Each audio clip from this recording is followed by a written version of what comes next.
అంటే భూమిని స్వతంత్రించుకోవాలంటే దేవుడు మనల్ని హెచ్చించాలా? దేవుడు ఘనపరచకుండా, దేవుడు మనల్ని హెచ్చించకుండా, దేవుని ప్రజలుగా ఉన్న మన జీవితాల్లో ఏది మనం పొందుకోలేం. దేవుని దయ, దేవుని కృప మనకు ఉంది.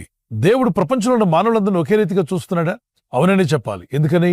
దేవుడు మానవులందరినీ కలుగు చేశాడు కాబట్టి దేవునికి పక్షపాతం లేదు. చూడండి, ధనవంతులకైనా దరిద్రులకైనా, ఈ లోకంలో విద్యావంతులైనా విద్యాహీనులైనా అందరికీ 24 అవర్సే, 24 గంటలే. ఒక దినమునకు 24 గంటలు ఎలా ఉన్నాయో ఉన్నవాడికి అదే, లేనివాడికి అదే. సమయాన్ని సద్వినియోగం చేసుకోవాలి. దేవునికి ఇష్టలుగా మనం జీవించాలి.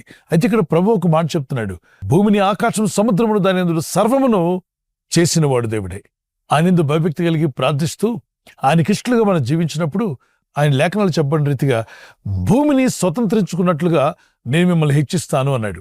ఆయన మనల్ని హెచ్చించడం ప్రారంభిస్తే ఖచ్చితంగా మీరు స్వతంత్రించుకుంటారు. ముందు ఆత్మరక్షణ మీరు స్వతంత్రించుకోండి. దాంతోపాటు ఈ భూమి మీద జీవిస్తున్నప్పుడు కొన్ని